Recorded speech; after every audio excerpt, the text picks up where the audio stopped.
Hey, it's John, TrueVintageGuitar.com. This is one of the coolest vintage guitars I think you've probably never checked out before, or at least maybe you've never looked closely at, that I wanted to show off to you guys. This is from 1967, and it's a Gretsch 6187 Viking.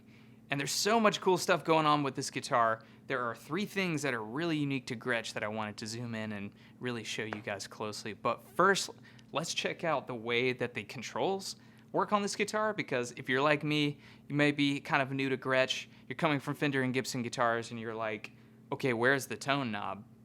Where's the pickup selector? So let's check those out. One of the main things you need to remember about your Gretsch guitar is that there is a kill switch down here. You know, if you picked up a vintage Gretsch guitar or even a new Gretsch guitar and you're like, man, there's no output here, I can't figure out what's going on. Remember that this kill switch is killing the output in the middle position. It's on up and on down. There's really no change there. So that's the kill switch. Then number two, we've got a master volume up here. So this controls all of the output going out of the guitar. It's the master volume. Then we've got two volumes, one for each pickup. So you can kind of level out the levels of the pickup by using the neck volume here, bridge volume here. Then you're probably thinking to yourself, wait, we're out of knobs to make a tone knob. There is no rotary tone knob, and I'll show you where the tone knob is in a minute. But this is the pickup selector. Pretty typical pickup selector. You've got up for the neck position, down for the bridge, middle position for both pickups. Then this one right here is your tone selector switch. So in the middle is totally out, no tone. Up is kind of a pretty muddy sounding, maybe your tone knobs roll down to about 60%. And then down is a really muddy sounding, almost, you know, tone knob rolled all the way down kind of sound. Works great for fuzz, not a ton for much else. But anyway, that's how the controls work on a vintage Gretsch guitar and a lot of new Gretsch guitars as well. So there are three main things that make this a really interesting guitar. They're very unique Gretsch designs that really didn't make it outside of Gretsch and maybe didn't even make it out of the late 60s. But the first one is one of the strangest things I've ever seen Gretsch do. It is called the floating sound unit, or it is called the tuning fork bridge. So that's this right here, and I actually restrung this guitar. I took it all the way off, and I did a couple quick cuts of what it looks like. So this is the Gretsch floating sound unit, also called the tuning fork, largely because that's exactly what it is. Actually has a tuning fork on the other side of this. I guess it's technically a bridge. And the coolest thing about it, it is actually tuned to vibrate at 440 hertz. And you can see it on the side. It's even imprinted here, 440HZ. So 440 hertz. Kind of the most when I hear it activates is when you're really kind of strumming hard and you've got almost a percussive kind of hitting the strings with your right hand. And you can really just kind of feel it and hear the tuning fork vibrating inside. One thing I wanted to do is tap this tuning fork and see if you can actually hear what it sounds like. So here we go.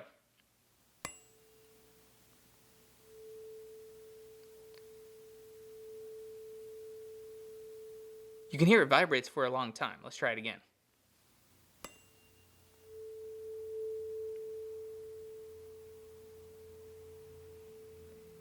Not sure how much of that you guys are hearing, but I'm definitely hearing it. Vibrates forever.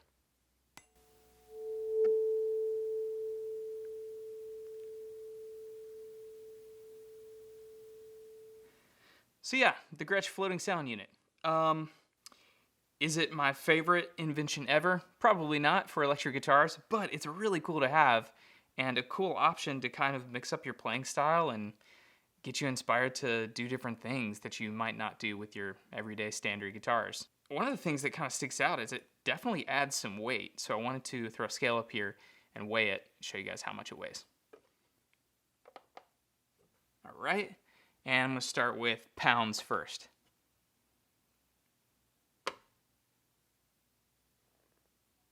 All right, 4.8 ounces, about 5 ounces. Try it one more time.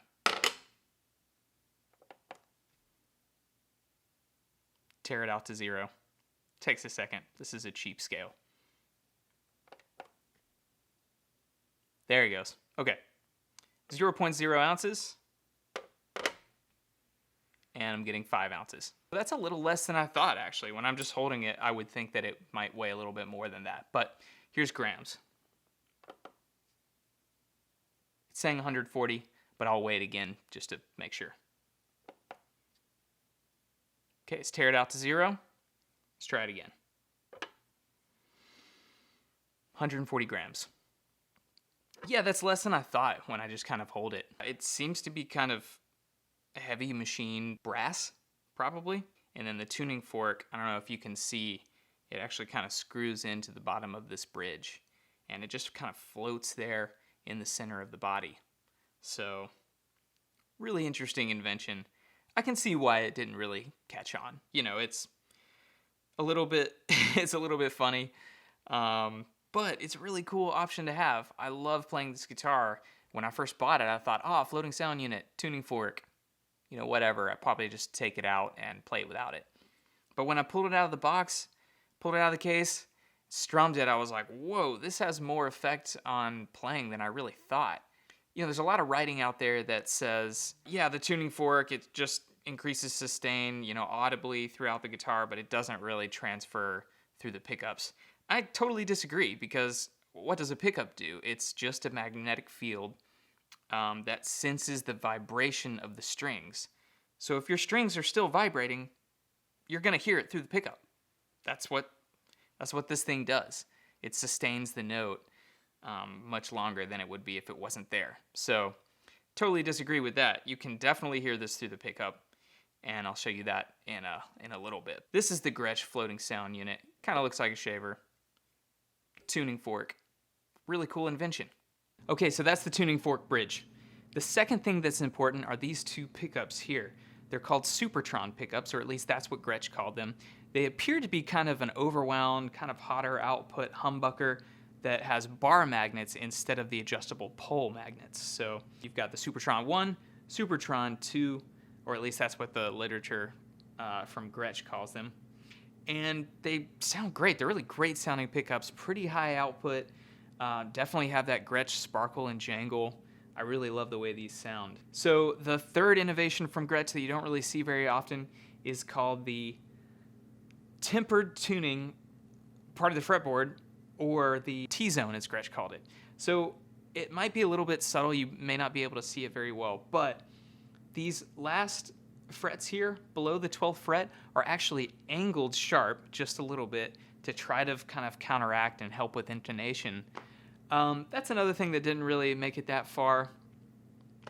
I guess you can see for yourself if it helps with intonation very much at all. I think when you're working with the tuning fork bridge here, maybe intonation isn't your number one priority. So those are the three unique Gretsch things that they did for this guitar. I think it's fascinating. I really love the way the tuning fork sounds. Everything else is pretty basic Gretsch. You know, it's very kind of similar to the Gretsch 6120, the Chet Atkins. You've got the Gretsch branded Bigsby tremolo tailpiece. You've got the thumbnail inlays on the fretboard, and then the dots on the T Zone. Yeah, it's just a beautiful guitar. I really love the way it plays and sounds, and that tuning fork is really, really fascinating. So one thing that's cool about vintage Gretsch guitars is that they came with really beautiful cases, and they came with a ton of paperwork that often survives with the guitars. So this is original paperwork from the Gretsch factory in 1967. It's hand signed off. It's just some really cool stuff. So I'm going to show you guys that paperwork now. This is the original packet that was inside the case. Your Gretsch guarantee. Keep it safely. It's valuable. Thanks, Gretsch. Thanks, Fred. Okay. Wow, there's so much stuff in here. The first one that I see with a lot of Gretsch guitars still has this original Gretsch guitar guarantee, kind of a warranty. It was 3 years, so that's a little bit longer than Fender and Gibson. I believe they were kind of more 1 year. But yeah, I wonder how long it takes that binding to rot. Probably 4 years, I would think. Anyway, that's a pretty cool piece. Then moving on, we've got the Viking Supertron story card. So this is about the pickups. The Gretsch Viking model comes equipped with 2 Supertron pickup heads. That's funny that they call the pickup heads. I don't know. That's Gretsch for you, I suppose.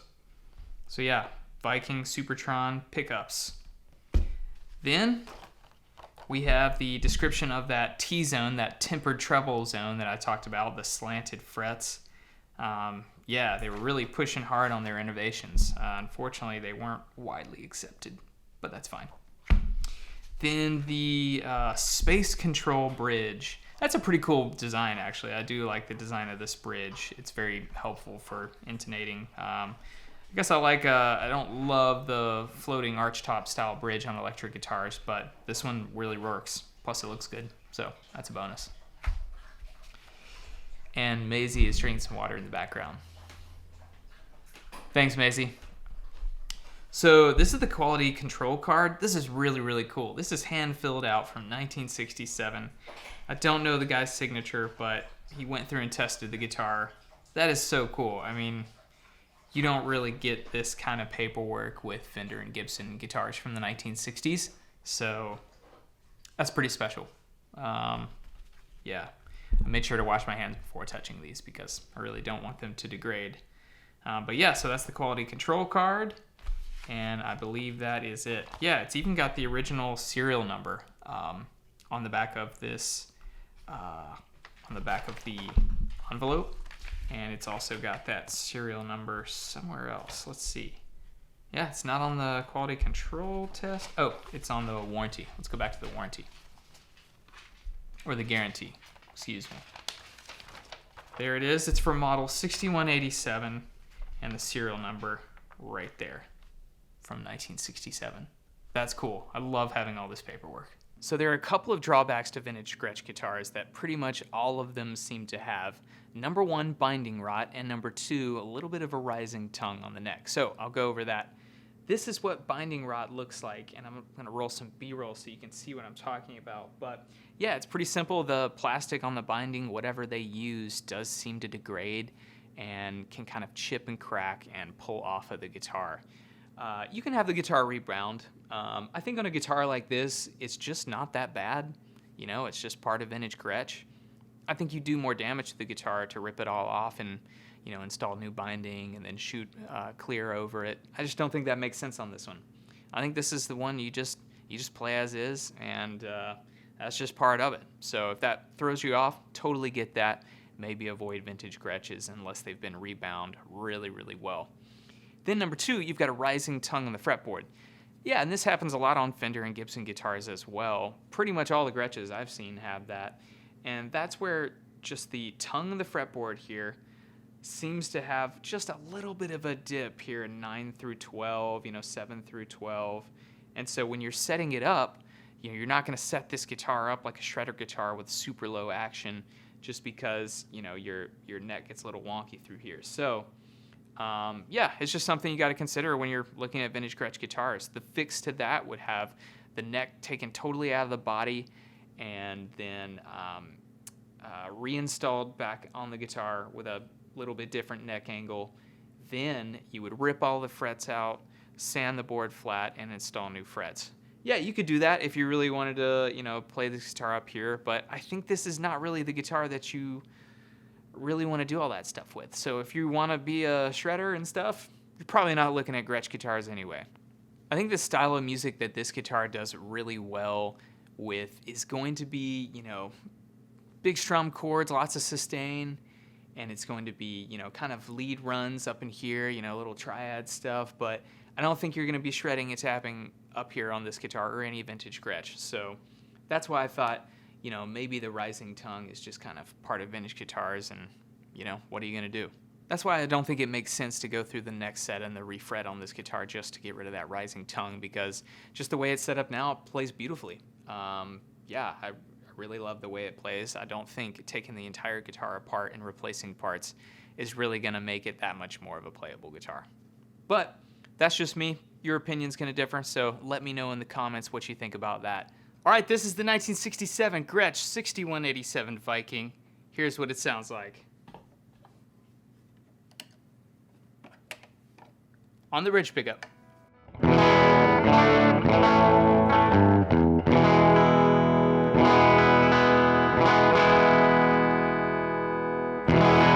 Man, the Supertron pickups are really, really hot, and I'm definitely hearing the added resonance from the tuning fork. I'm going to turn that reverb off and let you guys hear that.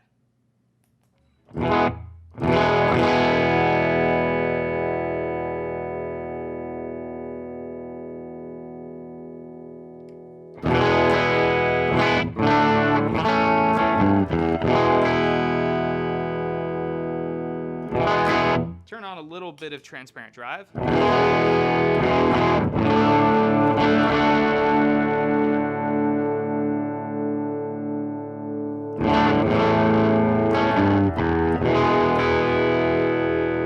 Here's the neck pickup.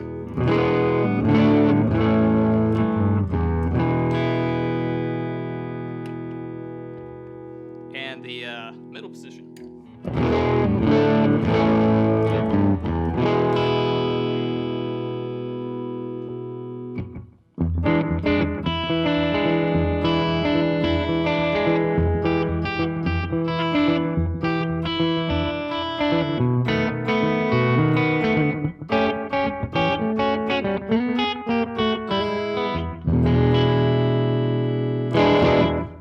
Had a little help from that 1981, I believe, Ibanez AD80 analog delay. Really like that delay pedal. But anyway, that's the middle position, finger picked. So yeah, you can definitely do that typical Gretsch, 6120 Chet Atkins kind of stuff with this guitar. But that's not my favorite stuff to do. I just want to play on that bridge pickup more. I love the Supertron, so here it is.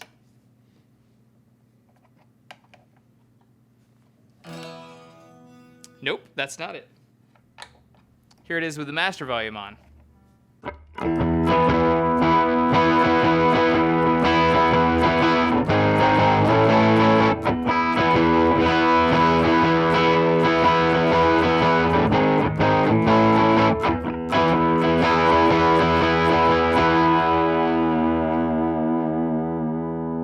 gonna turn the reverb back on.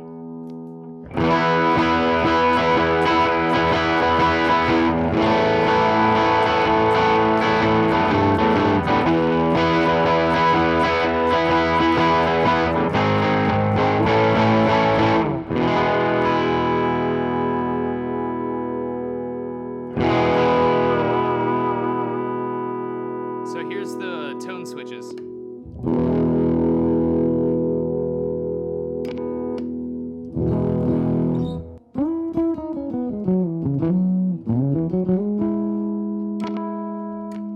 Here's it on the neck pickup.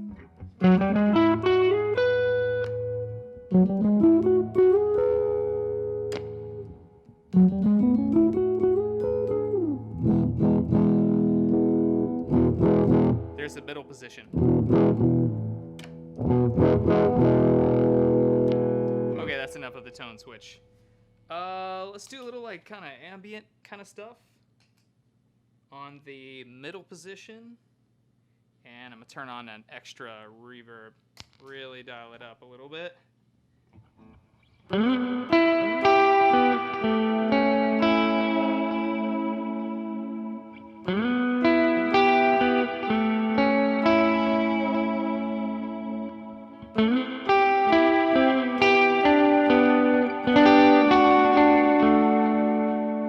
Turn on a little drive.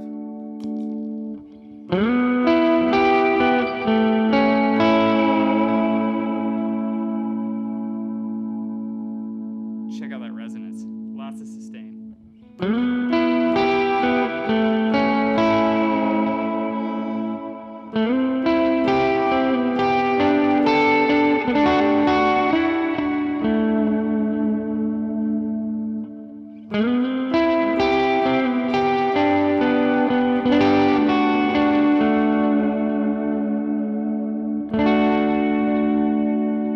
Sounds awesome for this kind of stuff, especially with that extra sustain.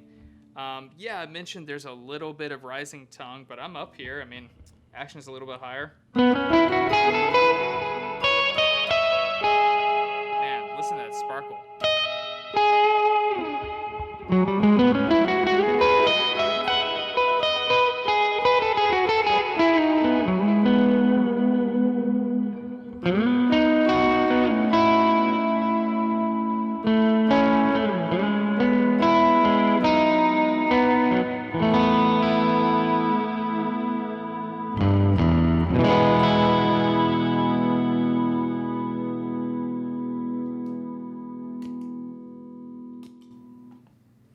So that's the 1967 Gretsch 6187 Viking. I love playing this guitar. It is so much fun, so unique, very interesting.